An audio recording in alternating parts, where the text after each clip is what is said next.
Welcome to the greatest show on earth, New York City, where millions come to live out their greatest ambitions and make their dreams come true.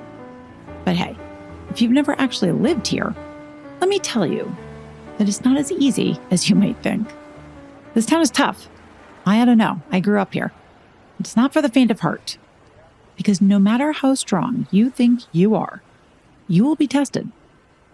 This town will ask for everything you've got. It'll keep breaking you down until you think you have nothing left to give. But if you've got what it takes, well, you know what they say. If you can make it here, you can make it anywhere. And today, I have the pleasure of telling you about one true blue New Yorker, Frank Parisi.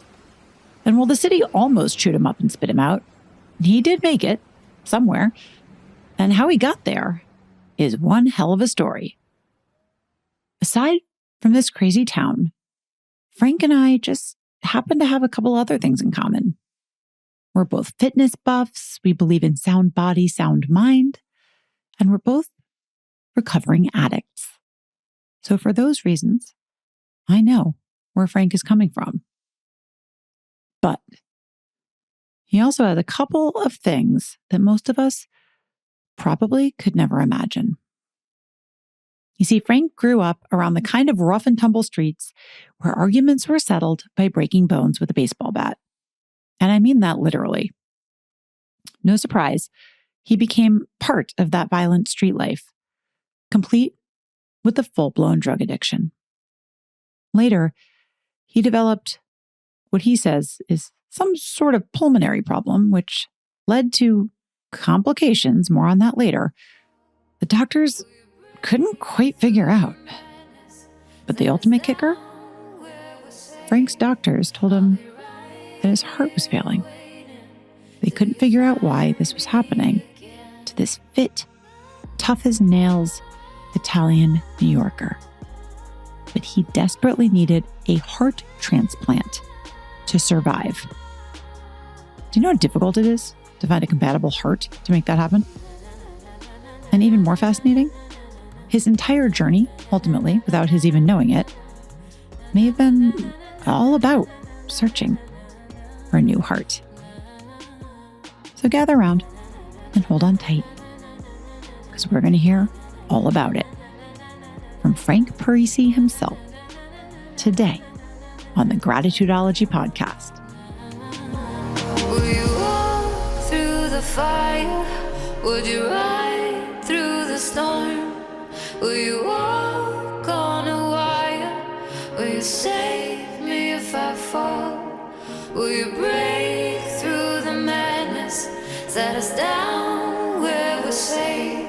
I'll be right here waiting till you find me again. Frank Parisi, thank you for joining me on the Gratitudeology podcast. Yes, thank you for having me. So let's talk about that time. I want to hear about little Frank and I want to hear about little Italy. So I grew up in the Lower East Side. I grew up on Houston Elizabeth Street, around the corner from CBGB, down the street from the original Def Jam Studios as a kid. And then I grew up 2 blocks down from John Gotti Social Club, The Ravenite was on Mulberry Street, and my family is Parisi Bakery. It's still down there on Mott Street. But where we used to bake it on Elizabeth is not there anymore. But that's the building that I grew up in. I grew up above the Parisi Bakery that used to be on Elizabeth Street, where we used to actually bake the bread, and the neighborhood wasn't safe. Drugs were rampant in the city at that time. It was lawless. And the things that kind of kept the neighborhood safe was the mafia down there. And on the corner of Bleecker was a church, and there would be an awning, and that's where the crack spot was. So how old were you when you started seeing drugs around? Oh, little, 3, 4, 5. Oh, wow. 6. And my uncles and dad would leave, because I grew up above the building of the bakery, would leave baseball bats in front of the bakery. And they would tell people, you need to go down the street to do what you're going to do. And here I am, like smaller than my son, watching grown men get their heads split open with baseball bats. Yeah, my father was, he was never a made guy, but he was involved with organized crime. It was part of my life, my whole life. My dad was like in and out of jail. Great man. He took care of the bakery and just, my dad was operating from the system that was programmed into him. So he only knew what he knew. And at some point, somebody in the lineage has to become the one. And we could get into that. But he only knew what he knew. And yeah, I would watch my father literally hit grown men with baseball bats as a little kid. There was a lot of violence in the home. My father would, you know, he was involved with that street life. Yeah. And it was an ugly life. As loving as my dad was, he had two sides to him. And then like right after the Stanley Cup, he's got a machete and he's chopping the bar up because he got into a fight with, no, this really happened. And he got into a fight with guys. And so he pulls out a machete and he starts chopping while I'm in the car waiting. You know, this is like after the Rangers won the Stanley Cup in 1994. I literally went to watch Mark Messier. We sat the last row of the Stanley Cup. My uncle's there and his friend's smoking crack. Like this is, Yeah. do you know what I mean? I do know. So I'm like in this amazing experience as a kid, but I'm around all this insanity within this, like most kids never get to experience that. Well, so at what point did you start to fall into that life yourself? Oh man, 12 years old. I was like, I started doing drugs. Once I started doing drugs and alcohol, I did them every day from 12 years old. I smoked pot until I got sober at 31 years old. The problem with the is it steals your soul. It does steal your soul. You know? So tell me about like your teens as you're starting to get into addiction. Like we have time for war stories. Let's go. Like tell me what it started to look like in your life. Well, it went from marijuana to alcohol, and then it was pills. Like once I found pills, I didn't know the oxys and those things were like heroin. Like if they would have said that's heroin, there's no way. Because we were like the guys that smoked pot and drank, but like we're not doing cocaine, Right. we're not doing no hard drugs. Not even knowing that alcohol is just as bad, but right. you know, We know that now. Yeah. Right. But I followed suit with my father in like that, you know, and that type of lifestyle. So it's like, Wait, you did what? Tell me that story. well, I was started selling drugs and living the street life and doing all this stuff that I watched and didn't want to become. I became. Yep. You know, I sold drugs for my dad and I did things with him and collected money and did all types of stuff like that that I'm not proud of today. It's all through programming and you just don't know what you don't know. You know, so I just did all the ugly, nasty stuff that I watched. I became that, you know. I became the thing that I hated most. So what did it look like towards the end of that? Wow. I mean, Jamie, it was like years of in and out of jail and treatment, and I've been with my wife since we're 17 years old. You're kidding. No. That's amazing. She's Wait, how many years have you been together? I'm 45, so Oh my God. it's 29 years, something like that. That's so beautiful. And she's completely normal. She's an attorney. That's crazy. She used to defend me in court. Oh my God. Down at the Tombs. I would get arrested. I got arrested, went to the Tombs twice. In case you weren't familiar with New York, the Tombs are this group of scary-ass buildings downtown that look like a fortress. They call them the Tombs because, frankly, it looks like if you ever went in there, that you're not getting out. But I had on like summer clothes, and when they go in there, it's so cold because they keep it crowd control, so like no one fights. Right. So all the guards had on like, and I'm in there like frozen up. It's like the Puerto Rican and the white guys like hang out, and the blacks over there. You know? That's crazy. How old are you? 16. Yeah. I don't know how many times. I never caught a case though. Okay. Thank God I never caught a felony. Yeah. Yeah. My wife at the end, like we had no money. Right. I was just like a complete terrorist. You know what drugs and alcohol do? Mm-hmm. We terrorize our families. You know, how she stood by me, I believe it was just God, you know, that she stood by me through all that. But she defended me in court a few times. She never changed her last name. Her maiden name's Goldberg. Great name for New York City attorney. Silence in the court. So it would be Parisi come up and it would be Goldberg the attorney, you know? So they would never know that she was my wife. That's crazy, dude. Are you serious? That's nuts. That's funny. Like King of New York, Frank White. Yeah. Right. All right. Well, it's, so at what point were you like, enough is enough? So my wife's an angel. To go back to the war stories, okay? Because it's good that we mentioned this. One night in Staten Island, my friend opened up a deli and I was taking pills, and I took a bunch of pills, and some pills I didn't even realize what I was taking. And I wind up overdosing on methadone. And for whatever reason, she lived on one part of Staten Island. My family lived in Onion Hills. She lived in New York. And at a certain time, there's no way she's leaving the house, but she felt something was wrong. And she left the house and she found me slouched in the car. Oh my God, Yeah, you would have died. I would have died. She had a key to my house, and my father, I lived a block from the hospital. And this is the insanity of addiction for the listeners, is thank God for her and her intuition to come find me and save me. But the insanity of the addiction of being in that hospital and the shame cycle and being in there and being like, now everybody knows. Because at that time, not everybody knew that I was addicted to the opiates. But then everybody knew, like the neighborhood, the family, like the shame cycle, which keeps us more in that addiction, is that cycle of addiction, the shame. Now, what do I got to do? I got to numb that. So I got to get more, which creates more shame and more misery. And it's just, we're wrapped in that cycle. The thing about addiction is, at its core, it's an escape. Whether it's drugs, alcohol, gambling, or even sex. To an addict, it's all about escape. You're running away from your own reality, whatever that might be. For me, it was from the expectations of everyone around me for me to be perfect. For Frank, it was from the daily turmoil of violence and chaos. But somewhere along the way, Frank did find another form of solace. It was the gym.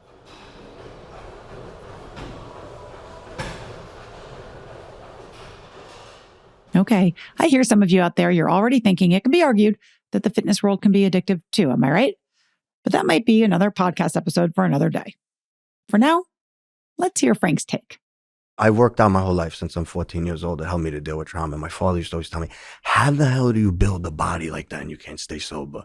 And you know what? He was right. I know it's a spiritual battle, but it also takes discipline to have form a relationship with God. It takes discipline to have this. And if you could put the discipline that you have to hustle to feed your habit into positive things, into growth mindset, into service of others, into personal development, into business, into relationships.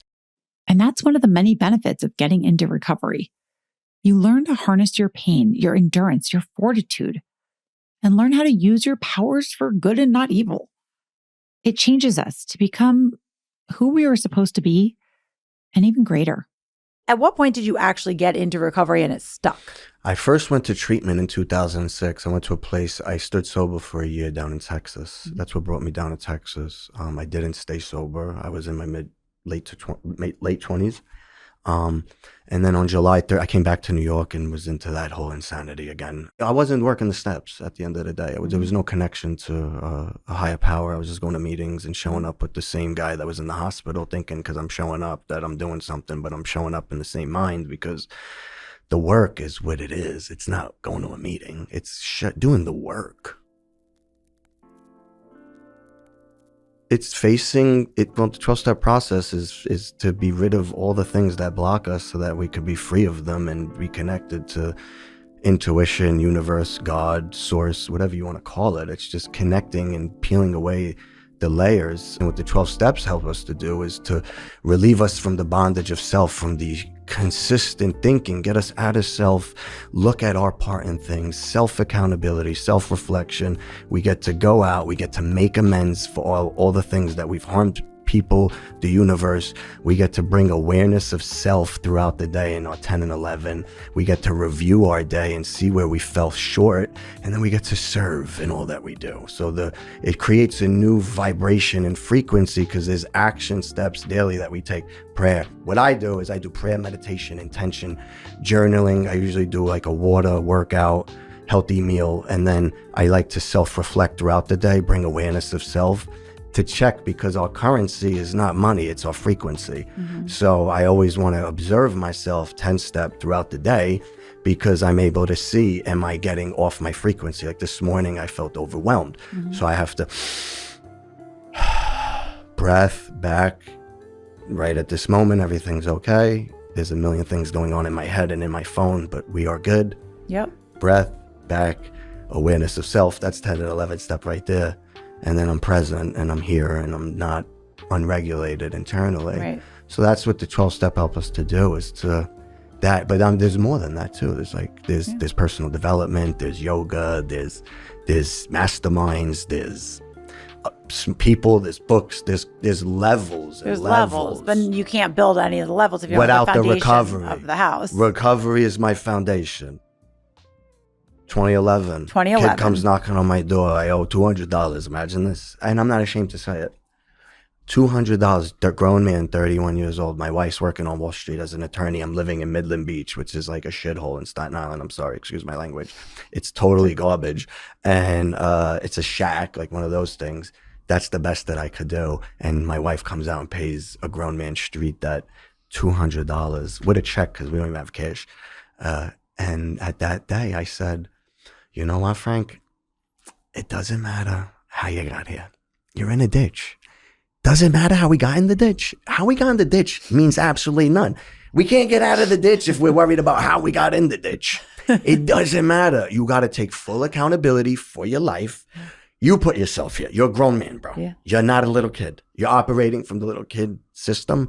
Self-accountability. And I said, you know what? From this point on, evolution, elevation, and service of others. I already had the seed dropped in me in a year of sobriety. That moment of clarity that I had, I've ran with it for the past 13 and a half years.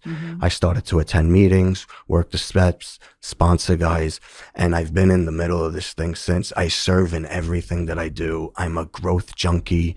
I've been just of service. I've helped over 1,000 families and addicts and alcohol, probably more now that I serve like on Instagram and stuff like that, but just on a personal level, sitting down, probably over 1,000 people that I've helped during this journey through recovery, man. So it's been just a beautiful thing. We moved from New York to Texas back in 2012. We drove.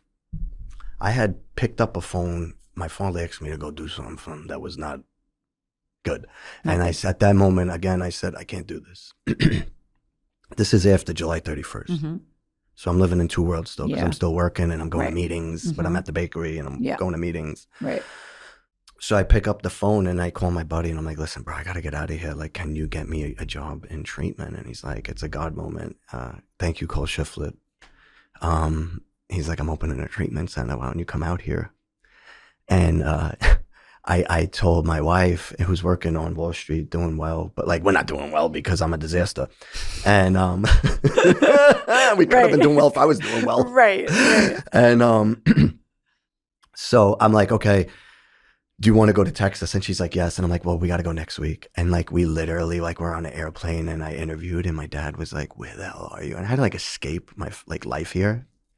So then we come back, I interview, I get the job, and like I'm gonna be like a tech supervisor. I'm gonna make like $36,000 a year. Yeah. But I'm like so grateful. You know what I mean? Yep, I do. Sometimes my intuition will tell me you have to go somewhere, and I go. Life, good intentions, recovery doesn't guarantee it's all gonna be smooth sailing. Frank was about to be tested, yet again, in different ways. So fast forward, me and my wife try to have a baby, and we have multiple miscarriages, one being almost 4 months. That was very hard. That was my first hit in recovery. I was about 3 years sober. I was running a treatment program in Texas. I was like running the program. And that was the first hit I had. Like the first 3 years of my recovery was like this like pink cloud and everything kept going good and I would get the promotion and now I'm like got like certifications and I'm running programming and I'm helping so many people and like we bought a house. Yeah. You know what I mean? Like it was like a starter home, but like we're moving ahead. Like we got a little money saved, you know, we were able to save a little bit here and there. And then she gets pregnant and we lose the baby and I was like, damn, what's going on here, you know? And so we kept trying, And it was so hard. My friend says, I want you to go see a medium. So I go see a medium, and I talked to my son, and they were like, listen, Daddy, don't worry, I'm gonna come back. So that night I tell my wife, and we weep. And it's beautiful because recovery, for the first time, I was the rock for her. With me and my wife, we're gonna go do in vitro now because we've had 2 more miscarriages after that. She had to get all these surgeries and, the cysts, and she was on pregnant, all these different medications. I'm like, I'm not doing this to you no more. Let's just do IVF. We go to Florida, we come back. My doctor's like, when you come back, we do the IVF. Come back. She's like, I want to take the test. She takes the test, she comes out, she's pregnant. I do well. I start doing well in life. I'm opening my own treatment centers. I do business, things like I start to do well. I develop a new human being through God, through recovery, personal development, and service of others. That's been my focus. I take hits. My father dies of cancer in 2020. Huge hit. A month after that, my grandma dies suddenly. A month after that, one of my friends that I helped was killed, actually. I helped him get sober. He went back to that life. He got killed in a home invasion. A month after that, a big workout guy, I herniated my disc in my neck. Okay. So all these hits, but we still serve. We still God, personal development, recovery, service of others, even in the darkest of times, because these are the agreements I made with myself because of what I just talked to you about, all the trauma of how I grew up. Somebody has to become the one in the family to take on all the trauma and generational stuff, because that was passed down from generations in my family. So I feel like I'm the one in my family to take all that on, and it had nothing to do with me, but I didn't know that, Jamie, until recently. I didn't know that everything that I've been doing over the past 14 years had nothing to do with me. And I know that today. I know that today my life has nothing to do with me. It has everything to do with my son and my future generations and the world today now. Okay. So in 2023, I'm traveling around the country and I developed this cough. I'm helping build this company, by the way. So it was a failing company in treatment center. I came in as a consultant to help build it. And it was a lot of work, long hours. And I was turning it at that time. Like I turned it around. I made it very successful. I developed this cough, and now I start going to a bunch of doctors. I was in California, Miami, and New York, and I'm going I go to 2 different primary care physicians because this cough keeps persisting. Nobody knows what's wrong with me. So now I came up in March to see my mother, and she goes, "You got to go see specialists." I said, "I am," because now this cough is like, it's going on for months. It went from the night to like now it's all day and night. Now it's getting crazy. So I go see a gastrointestinal. I have a pulmonologist appointment and a cardiologist appointment. And I've been working out since I'm 14. I'm in good shape, Jamie. I'm in good shape right now, You wouldn't know what I've been through. I'm in amazing shape. And so I go to the gastrointestinal, everything comes back because I was losing weight. I'm like, maybe I'm in my 40s, you lose weight, and you're like, everything started to change. But I'm like, I'm in my 40s, maybe things are changing with my body. So then I go to see the pulmonologist, and they do all tests, and they say you have the rarest form of pneumonia called organizing pneumonia. 3% of the population has it, and we're going to treat you with high-dose steroids and antibiotics. So they said you're going to be on these prednisone for six months, and they're going to give me 60 milligrams of prednisone. And at that time, I was like, this is like, what? Like this cough was like making me feel, now I'm coughing orange stuff up. It's like all this orange, like thin mucusy stuff is coming up. And I'm like, maybe it's the medication he gave me that's like helping like break this up. So I call him and tell him like, it's getting worse. Now I can't eat, Jamie. I'm not eating. And they give me more medication. They give me more meds. My son is watching me like, and I'm telling everybody, I'm like, I feel like I'm dying. I literally telling everybody, even my wife, but no one believes me because I'm in good shape. So then on May 8th, I coughed up, Jamie, like that much blood.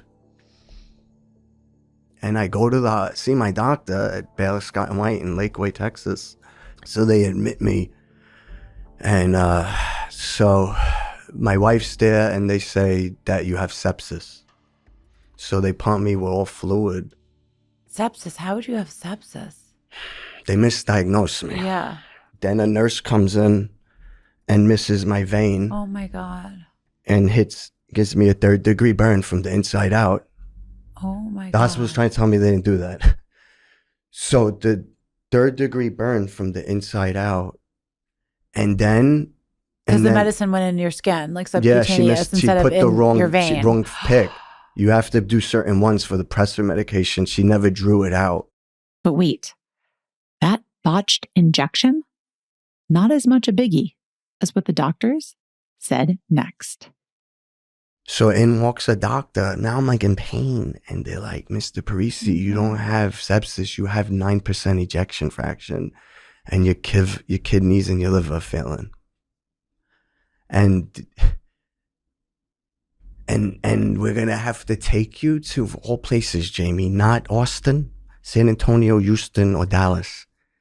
A town of 20,000 people called Temple, Texas. You must have been so scared. Driving up there, it was like the steps. God is everything or he is nothing. It's not words. I give my will and my life over to him. It's not words. The abandonment of my son. So I drive up and my wife's there waiting with a picture of my son. You met him, begging me to live. And I got 10 minutes to sit with her because they said he might not live. They said, you might not live. And I got 10 minutes to sit with her and discuss a future without me.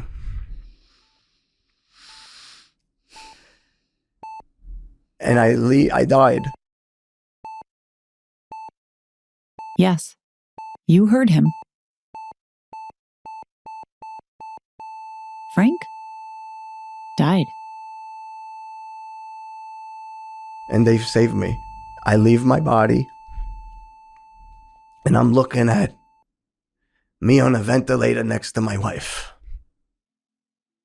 Well, you actually coded. You died. Yeah.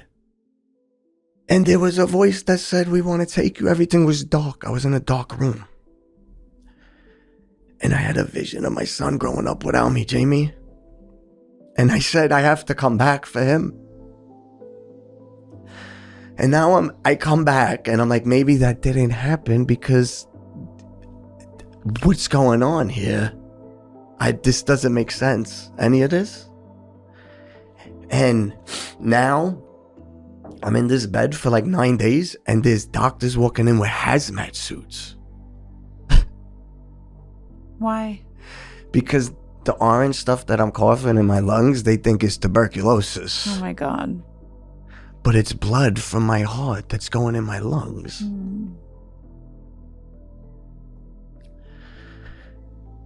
So this is where it gets really crazy, JB. This is where it gets crazy? It's already pretty crazy. No, it gets way crazier. No. When I was dying and feeling sick, I made an appointment with a medium 4 months in advance to talk to my dad. The medium goes, oh, your doctor's from New York. I said, yeah. She goes, your dad sent them there for you. Oh my God. I'm not this guy. I'm not this guy. Yeah. And she said, she keeps telling me about a birthday and a pendant and a chain. And my mom comes in the next day and I told her everything that happened. And I said, this is therapeutic for me. She said, there's 2 things she got wrong, Ma. She said, there's a pendant and a chain and a birthday. She said, today's your grandmother's birthday. I never knew her. 14, my dad died when he was 14. And the pendant and chain, I never knew about this pendant and chain. When my dad died, my Aunt Dolores gave a pendant to my grandma with a chain to my mom. She gave it to my dad's sister, my Aunt Camille. I'm in the bed, Jamie. I FaceTime my Aunt Camille and she's wearing the pendant and the chain. You told me the other day when we were first chatting about doing this interview that this is not just an interview, that you're here as a vessel and that you're here for a bigger purpose. And now I get it.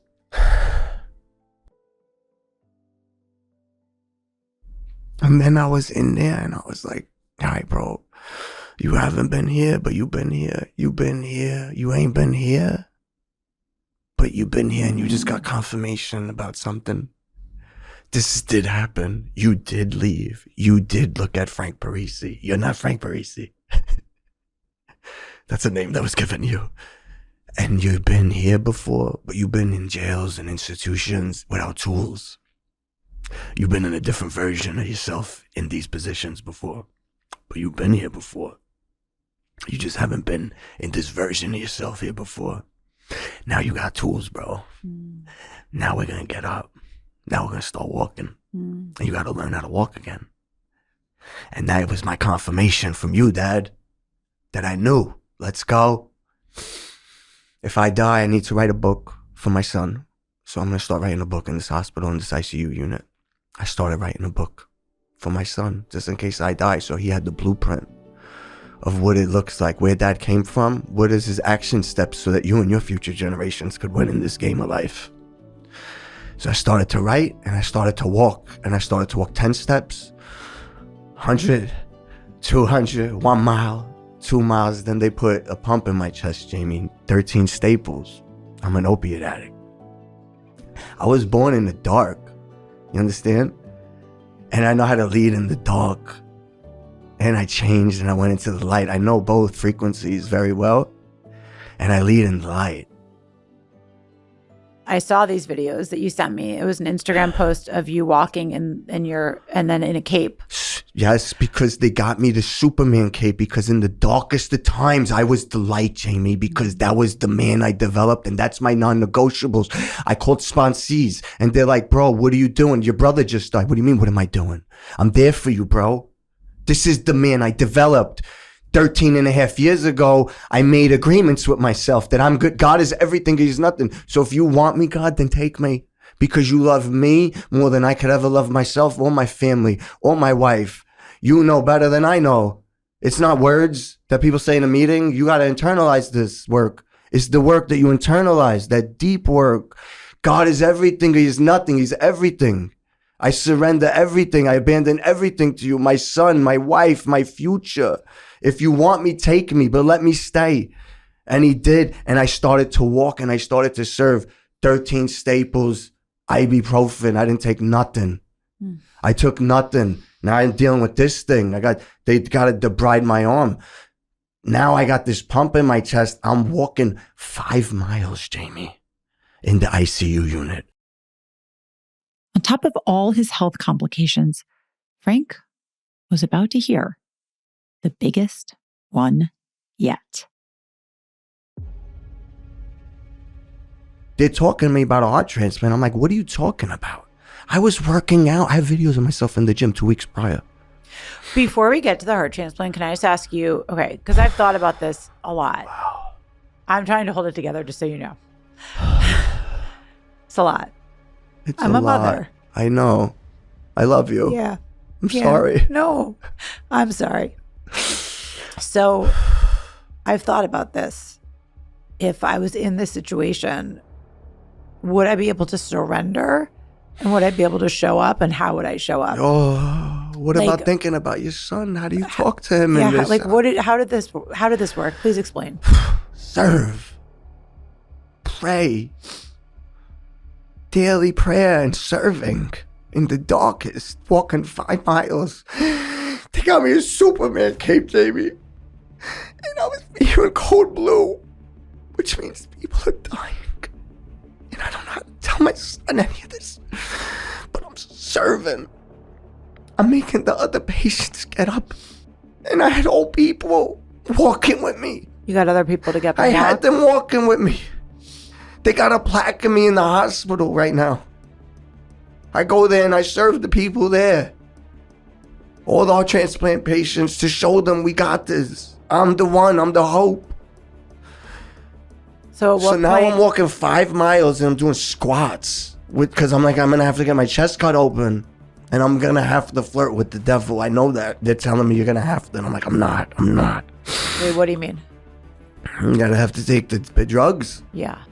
So now I go down to the cath lab and they're gonna check to see if my heart is gonna make it or not. And I kept saying, God, just keep my heart, you know. And Dr. Hassan said, your heart's dead. And it's like, that's like, think about that, Jamie.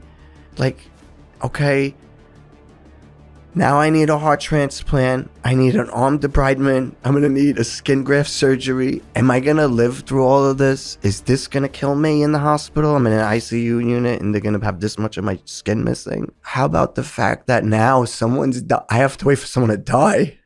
And then my heart was dead. And now I'm on the list for heart transplant. You know what you have to do for heart? Because you have to stay mentally strong in life. See, it all prepared me. My hard upbringing prepared me. Because I faced and overcame it.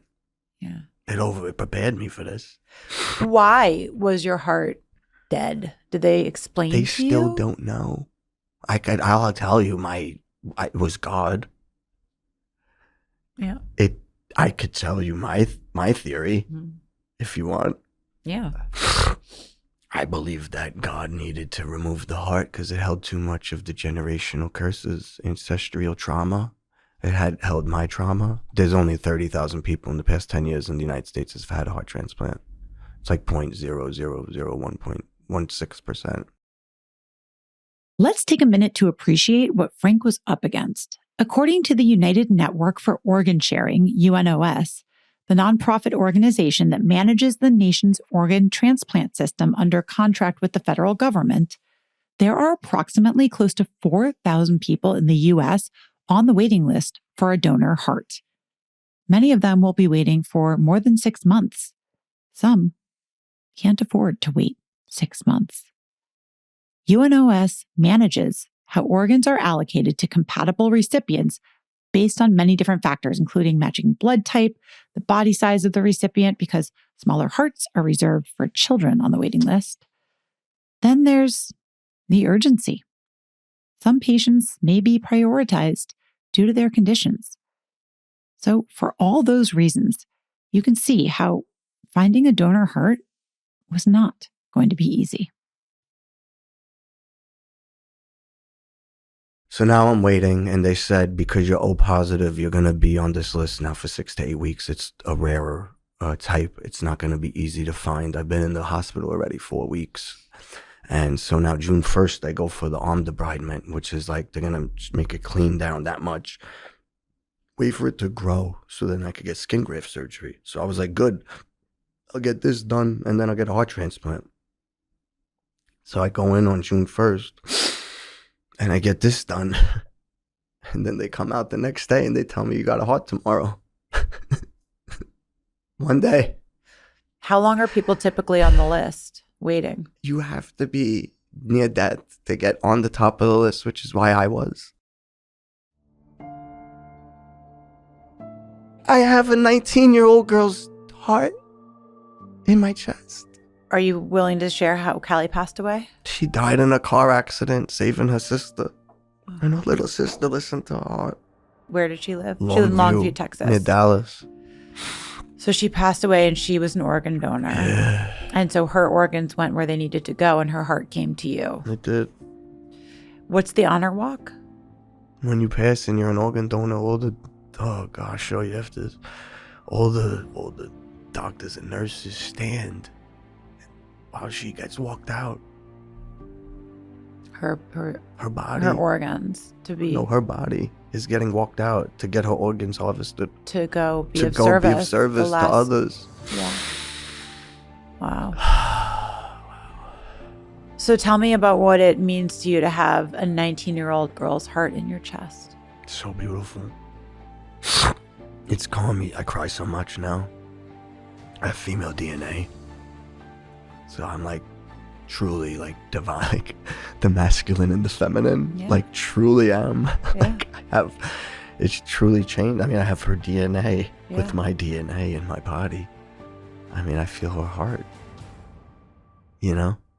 I feel like we've become one now, but I talk to her, you know? You were talking about going to see her family. I've seen it on Instagram, but I want the podcast audience to hear about it. Yeah, I got to go up there with my whole family and meet. She had 6 sisters.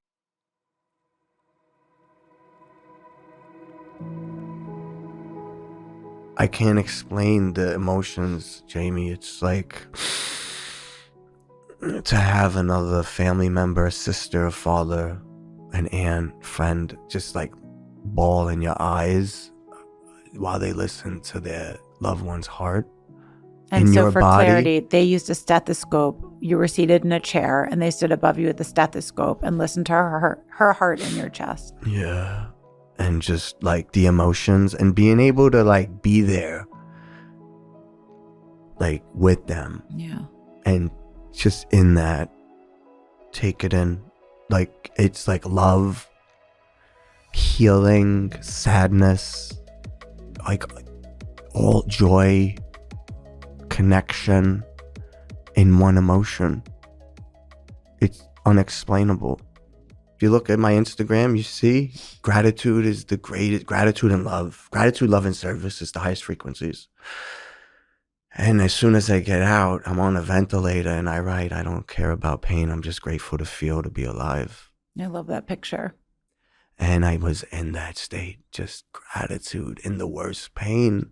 And now I have to flirt with the devil because I am in so much pain. I need Oxycontin and Dilaudid.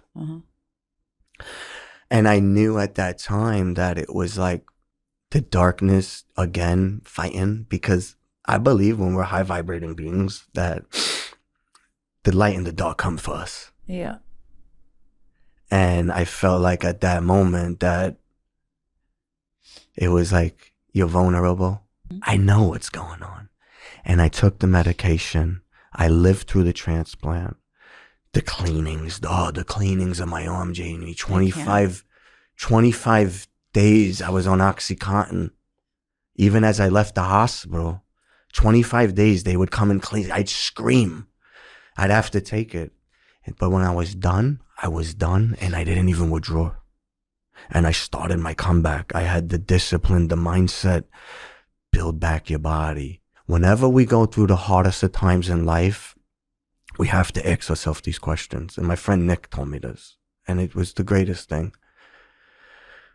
He says, when you go through the hardest of times, you have to ask yourself, what's the gift in what you're going through? And what are you going to become because of it? And if you sit with that, and that is the only focus, is answering that and taking action in that, that's what I did. Am I going to get to show the world that it doesn't matter where you start or what your current circumstances? If you have a vision for where you want to go, you have a vision for what's the greatest version of yourself, you shut all the noise, tubes in you, tubes in your neck, heart transplant, whatever it's the noise, shut the noise. Take massive action every day through the agreements you make with yourself around the vision that you set through intuition, through God, until it's a reality, and you rinse and repeat. And that's the only focus. And that's been my focus for the past 18 months. I own a place in mental health and substance abuse. Way better. Now I am an equity owner in that. I wasn't just a consultant getting... there are other things happening. Never would have happened. Motivational speaking. Never would have happened. How about the fact that my niece is with me 2 weeks before my heart transplant in Texas? She lives in Virginia. She's needed a kidney transplant her whole life. We knew this her whole life. What's the odds we knew this our whole life? She comes with me 2 weeks before I get a heart transplant. I show her what it could look like. Life. What's the odds I grow my social media after all this? I have almost 50,000 followers. I made a call to action the other day about my niece because now she's getting worked up. What's the odds May 8th, the day I died, is the day that she's getting worked up for her kidney transplant? What's the odds that I do the call to action and I get like 20 people to go get tested for my niece? Because I became an influencer on social media because of everything that happened to me. So the Frank of today and going forward, like you, if anyone has ever had a second chance, it's you. And I have full faith that you're going to make every bit of it. I have been.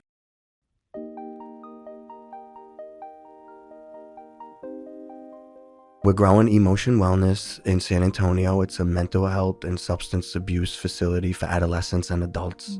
So we have it. We have one location now. We're building another one on the other side of San Antonio. We also have a podcast. I have my own podcast as well, the Emotion Wellness Podcast. We have the book, Motivational Speaking. I'm doing work with Prince Marketing Group now, with Darren. I just partnered with him on a thing that we'll probably be announcing soon. It's not my thing, but I just found it, and I'm getting in with them on it, with some NBA legends, which is like another God thing. Just put me in the room, Jamie, and like things start coming to me. I'm a high vibration frequency now, and it's just things are coming left and right. Speaking engagements, motivational speaking. I'm building out coaching courses for people through my pillars for them to just buy and do on their own. I do some high-end one-on-one coaching as well. But my main thing right now is like, and the reason why I come on these podcasts and everything is to give people hope. To give people hope that like it doesn't matter what you're going through or where you started in life, you truly can overcome anything through God, through having strong faith and having discipline with developing like a strong mindset. You know, through strong mindset and faith, I believe all things are possible. And I'm like the hope to give people belief that you could do anything. Like, not only did I lose my heart and surgeries, all my income, like talk about, like, it's a lot to take. That's a lot in 1 year. And what do? You come back 10 times stronger. My business partner talks about this. There's PTSD and then there's PTG, post-traumatic growth. It's actually a thing. I came out of this thing like a whole new awakening, a whole new frequency. I think the business really had to go. That really made me audit my circle. Because when you go through these things as well, you get to really see who's who. You don't know. Yeah. You don't know. Like my niece knows now, like, it's sad, but like she needs a kidney and some family members don't want to go get tested. You don't think about these things. Yeah. But you get to see some stuff in people Yeah. that you wouldn't have seen. And then you get to make different decisions about how you want to operate the rest of your life and with who and how do you want that to look. And after the heart and then the business, I just got really non-negotiable on who I am, where I'm going, how I'm going to get there. And I cut all the fat out and I just stood and then everything came to me. I didn't chase nothing. My business partner came to me. Darren came to me.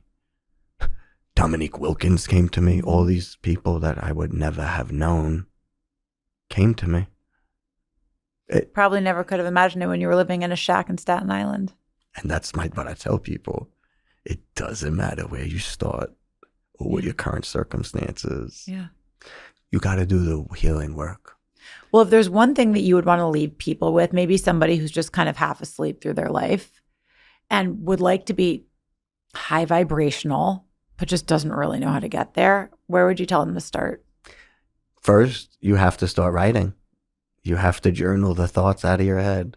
If you could create the greatest version of yourself, or if you can't think of that, who's the person you admire most? What are the characteristics in that person that you admire most? You got to journal. What I do when I coach people is we look at, because most people are like breakfast, lunch, dinner, entertainment, kids, work. There's no like, they're not looking at themselves. Like, what is the greatest version of you? Getting clear on that in detail, and then we start working on that. We work towards that, yeah. And you don't get overwhelmed, and you stay in the magic, so you attract, right? Absolutely. Well, you're an attractor, for sure.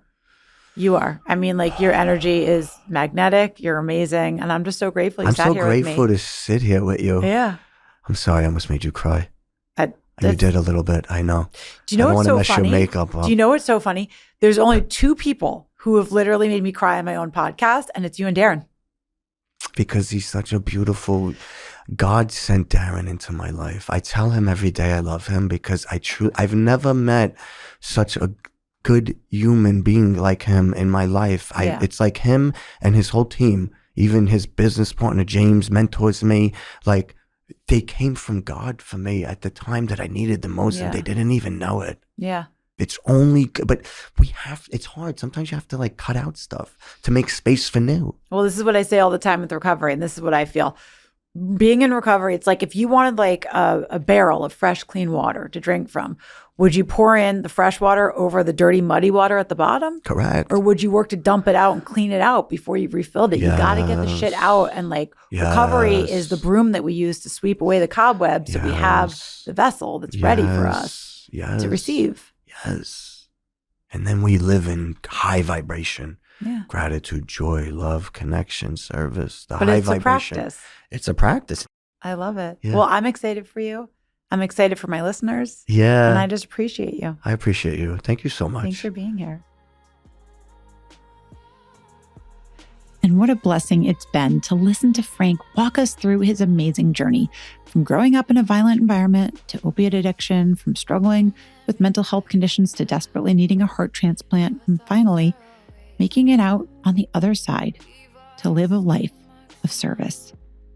And all it took was some good old New York grit to keep fighting, lots of faith, and finding a new heart full of love and gratitude. If you want to learn more about Frank's journey and mission, pick up his book, Embrace Abundance, and keep up with him on Instagram at Frank Parisi 2011. That's all for today. Remember, if you like what you heard, if it impacted you in any way, and if you think it's a message other people in your life might like to hear, I'd be so grateful if you'd give me 5 stars, leave a quick little comment. Those things really help. And share this podcast with your friends, either on social media or just word of mouth. I'm on a mission for us all to help each other focus on expanding our attention towards what's good in the world rather than focusing on what's bad, one person at a time. If we all did that, even to our own little sphere of influence, the world has the potential to be a much more radically awesome place. Stick with me, friends. I've got your back. We're in this together, and it's a great day to see the greatness in the day. See you next time. The Gratitudeology podcast is written, executive produced, and hosted by me, Jamie Hess. Sound design and studio production by Gotham Production Studios. Our theme song is Maze by Hills, sung by Nadia Ali. And don't forget to follow us on Instagram at Gratitudeology.